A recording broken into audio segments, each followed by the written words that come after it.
Assalamualaikum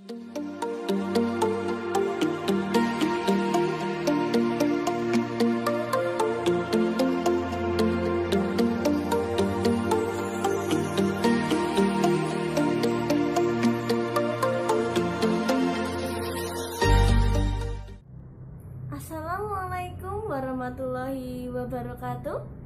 Halo anak-anakku, bagaimana kabarnya? Semoga sehat selalu ya. Pertemuan kali ini Ibu akan menjelaskan mengenai internet sebagai sumber informasi. Anak-anak, apakah anak-anak pernah mengakses internet anak-anak? Pasti sudah ya? Oke, kita bahas satu persatu ya. Sebelumnya, kita harus tahu dulu anak-anak. Kita harus tahu dulu tentang jejak digital dan cara menguranginya. Oke, kita bahas satu-satu ya. Ketika kita berselancar di internet anak-anak, kita meninggalkan informasi tentang diri kita yang disebut dengan jejak digital. Apa itu jejak digital? Nah, jejak digital atau digital footprint adalah rekaman aktivitasmu di dunia maya yang dapat dilacak oleh orang lain. Nah, jejak digital dapat membuka data-data penting anak-anak termasuk kebiasaan atau sifat seseorang.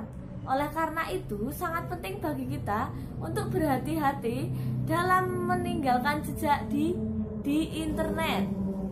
Nah, sekarang kita masuk ke jenis-jenis jejak digital anak-anak. Oke, jejak digital dapat tercipta ketika kita berkomunikasi melalui telepon pintar atau smartphone. Nah, yang kedua, mengirimkan dan menerima email anak-anak. Yang ketiga, mengirimkan post atau komentar di sosial media seperti Facebook, Instagram, Twitter, atau Zoom sekalipun. Itu dapat tersimpan di sistem anak-anak. Oke. Nah, yang keempat, itu menggunakan GPS atau Global Positioning System. Yang kelima, bahkan ketika kalian mengunggah atau mengupload dan mengunduh atau mendownload foto atau video, itu dapat tersimpan di sistem. Nah, anak-anak, jejak digital dapat dibedakan menjadi dua. Berapa anak-anak?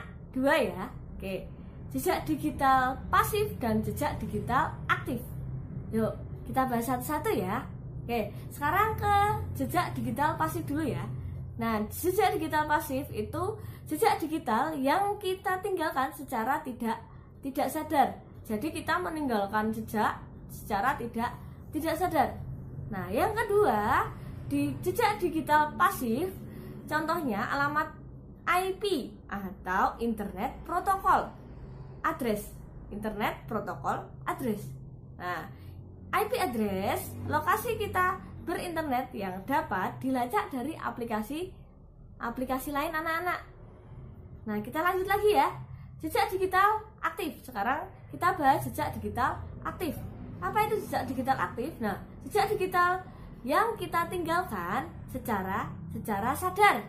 Oke, contohnya informasi yang kamu berikan ketika kamu mengisi formulir di web, ketika kalian mengirimkan email tugas, membuat post di media sosial, menulis blog, serta mengunggah foto dan video.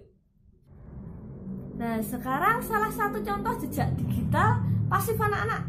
Oke, salah satu contoh digital pasif adalah Internet Protocol Address atau IP address atau alamat IP seseorang. Alamat IP adalah serangkaian angka yang menandai perangkat komputer yang terhubung ke internet. Nah, biasanya angka-angka itu berbeda-beda anak-anak, setiap perangkat itu dia berbeda-beda nomornya. Oke. Contoh IP address biasanya terletak di sebelah kiri bawah. Contoh angka ya adalah 121.151.221.37. Nah, itu contoh dari IP address. Itu bisa dilacak oleh orang lain anak-anak. Nah, sekarang bagaimana ya caranya mengurangi jejak digital? Oke, kita bahas satu-satu ya. Nah, kamu sudah mengetahui berbagai jenis jejak digital anak-anak. Jejak digital ini dapat merugikan pemiliknya jika disalahgunakan oleh orang-orang yang tidak bertanggung jawab. Oleh karena itu, kalian harus berhati-hati menggunakan media sosial. berkomunikasi menggunakan aplikasi pesan, serta mengunjungi blog. Oke, yang kedua, semua jejak digitalmu dapat terekam dalam sebuah media penyimpanan. Contohnya, Anissa mengunggah foto liburan anak-anak. Anissa mengunggah foto liburan di media sosial. Pada hari berikutnya, Anissa menghapus foto tersebut. Nah, lalu apakah jejak digital Anissa sudah hilang? Tentu saja tidak, anak-anak. Nah, sayang sekali ya, data digital tadi tidak dapat terhapus. Data digital yang pernah atau sudah kita unggah di internet dapat disimpan atau diunduh oleh orang lain. Data tersebut sewaktu-waktu dapat diunggah kembali walaupun kita sudah menghapusnya. Lalu bagaimana ya caranya agar jejak digital yang kamu punya tidak merugikan orang lain, anak-anak? Nah, kita bahas satu-satu ya. Yang pertama, menggunakan media sosial dengan bijak dan menggunakan internet, anak-anak, untuk hal-hal yang baik dan bermanfaat. Yang kedua, memastikan bahwa konten yang kamu unggah atau kamu post dan kamu tulis tidak merugikan dirimu dan orang lain. Yang ketiga, memastikan bahwa interaksimu di internet, anak-anak, seperti meninggalkan komentar, like, aktivitas yang lain bersifat positif. Yang ketiga, memastikan bahwa reaksimu di internet seperti meninggalkan komentar, like, dan aktivitas lain bersifat positif, anak-anak. Yang keempat, selalu mengingat pada masa depan. Semakin banyak orang yang dapat melihat konten dan interaksimu saat ini di internet, termasuk orang tua kamu, guru-guru, teman, dan orang lain yang tidak kamu kenal. Yang kelima, membuat kata sandi atau password yang kuat dan mudah diingat. Dengan kata sandi yang kuat, orang lain tidak akan dapat masuk ke dalam akunmu dan menyalahgunakan identitasmu. Lalu, hanya menginstal dan mengunduh aplikasi, anak-anak, dari sumber resmi, bukan situs gelap, bajakan, atau situs yang melanggar hukum dan etika. Nah, selanjutnya, memperbarui perangkat lunak dan antivirus.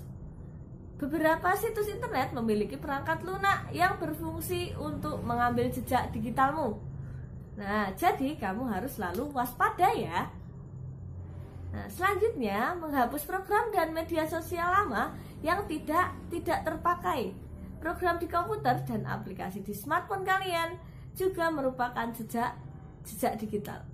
Nah, selanjutnya kita masuk ke istilah-istilah yang berkaitan dengan jejak digital. Oke, yang pertama, browser history, yaitu daftar semua situs yang pernah kamu kunjungi ketika menggunakan web browser atau peramban web. Yang kedua, cookies, yaitu berkas untuk menampung data sederhana berisi kebiasaan seseorang saat menggunakan web browser. Cookies tersimpan di dalam komputer atau smartphone kalian.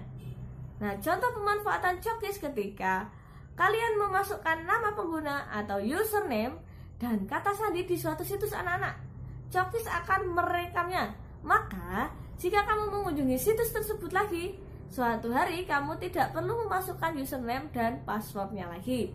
Tapi hati-hati, anak-anak.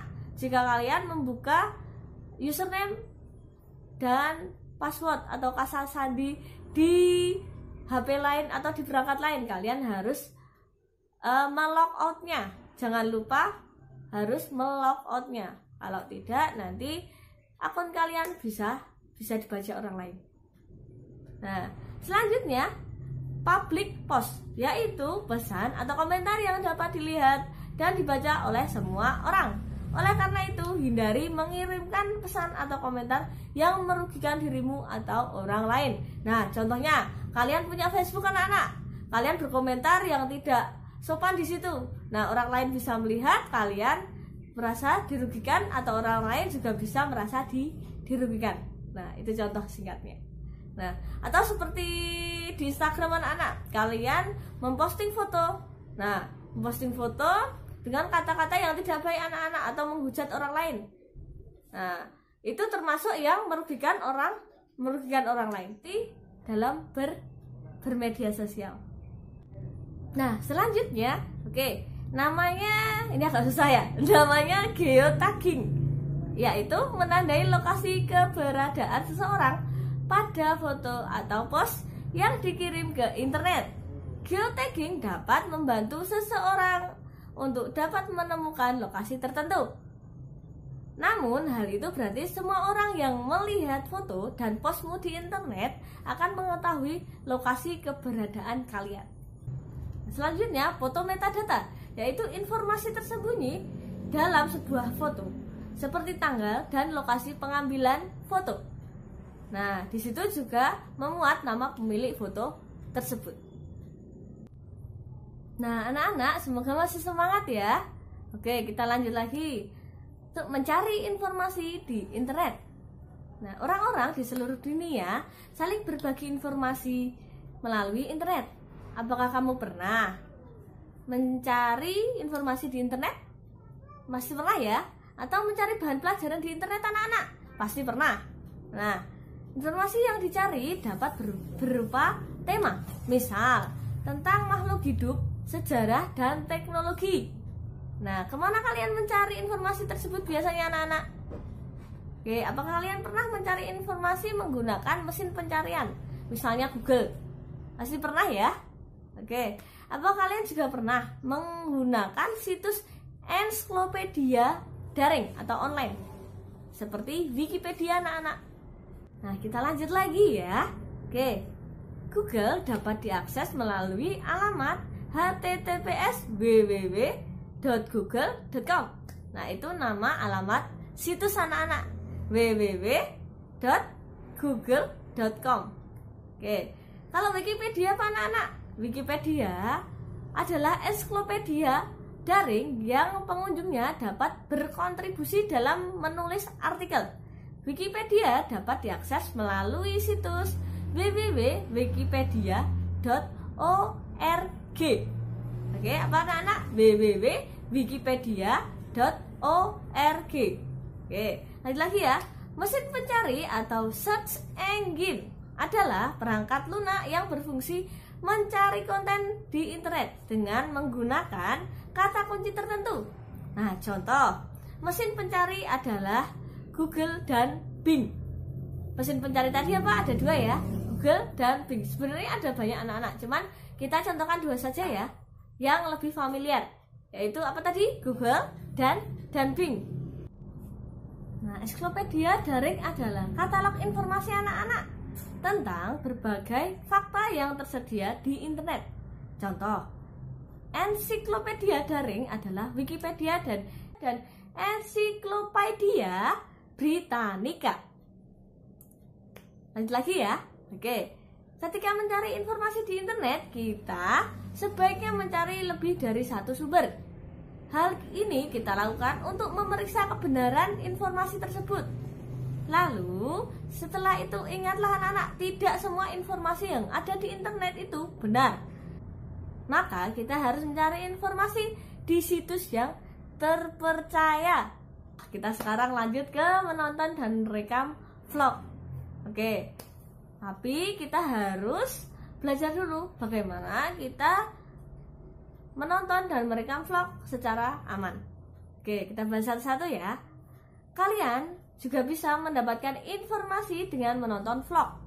Apa yang kalian ketahui tentang vlog anak-anak? Nah, sudah pernah buat vlog anak-anak? Oke, nanti kita buat vlog ya. Oke, apa bedanya dengan blog anak-anak? Vlog dengan blog, beda ya? Oke, kalau blog itu adalah web vlog, adalah catatan harian pribadi yang dimuat di internet dan dapat diakses oleh siapa saja.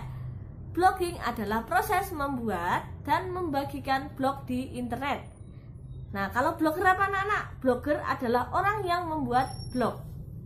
Kita lanjut lagi ya. Oke, lalu apa itu vlog? Ada yang sudah tahu? Ada yang sudah pernah buat? Oke, kalau vlog adalah video blog, adalah blog yang dibuat menggunakan media video.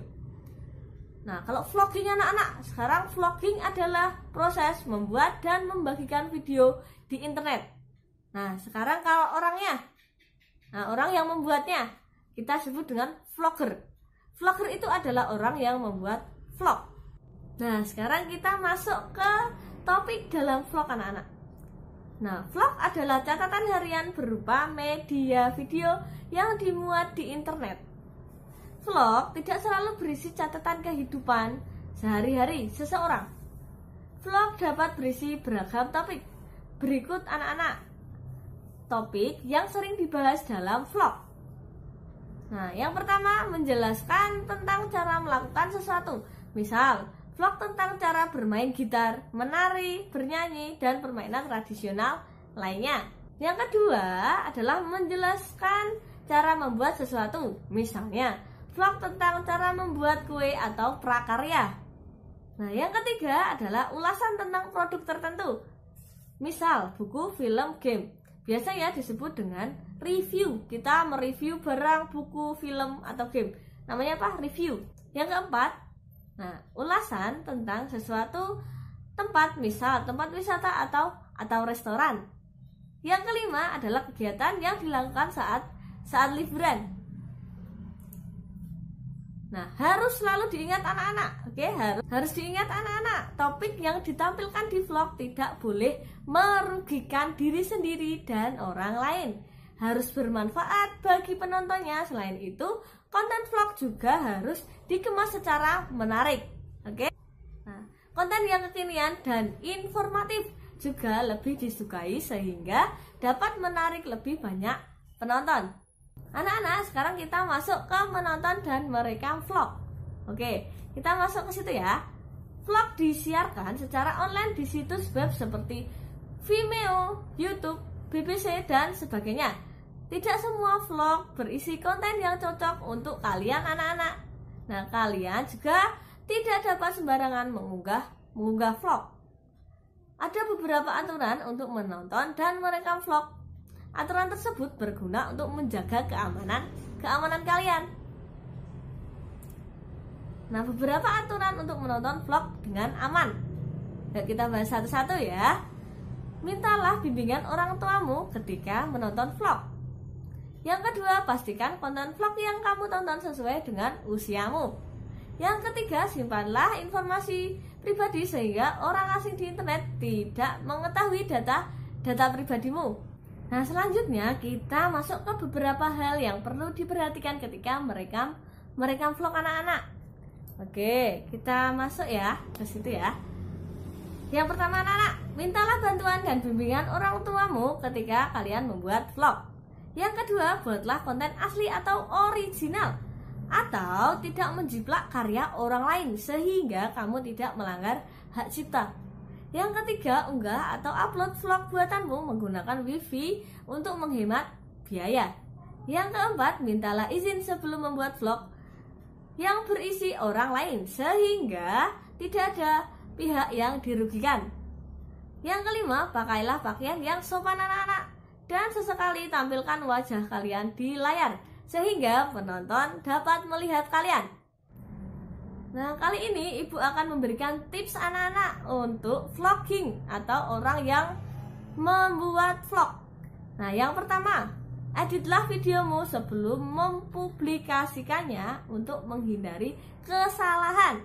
Yang kedua, berlatih dan menggunakan kertas berisi naskah atau skrip untuk mengingatkanmu apa yang harus dikatakan saat merekam video. Yang ketiga, promosikan video kalian anak-anak secara teratur sehingga kalian dapat meningkatkan jumlah penonton. Nah, sekarang masuk ke tugas anak-anak, tugas yang keenam. Tugas keenam ya. Tugas keenam. Buatlah vlog yang cocok untuk usia kalian anak-anak. Untuk topik vlog yang akan kalian buat boleh bebas, asalkan sopan dan tidak merugikan diri sendiri atau orang lain. Nah, nanti setelah ini ibu akan mencontohkan atau ada video contoh anak-anak, contoh vlog dari teman kalian.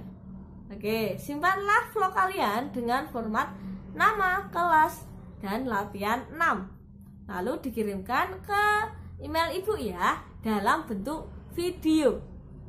Bikin apa nih? Kali ini aku lagi mau bikin kelapa kopior KW.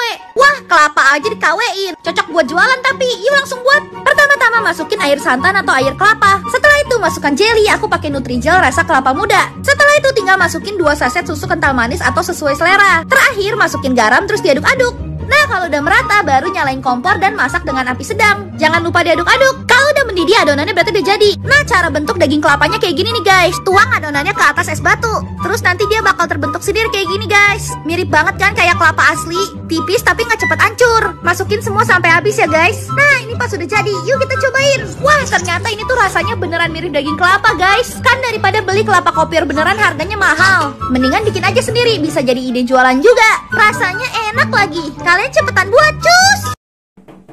Nuwun. Monggo.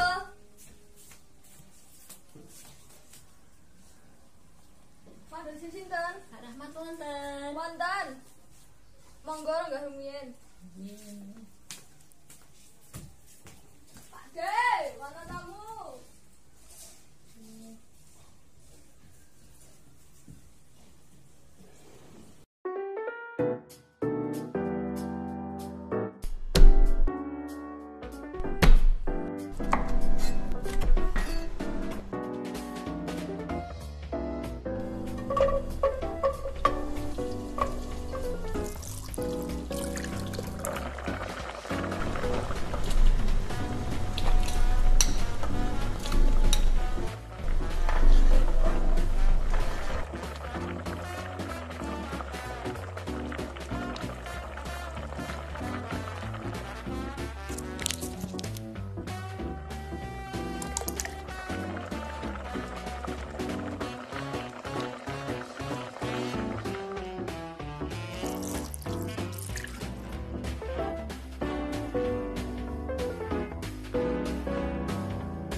Masih semangat anak-anak?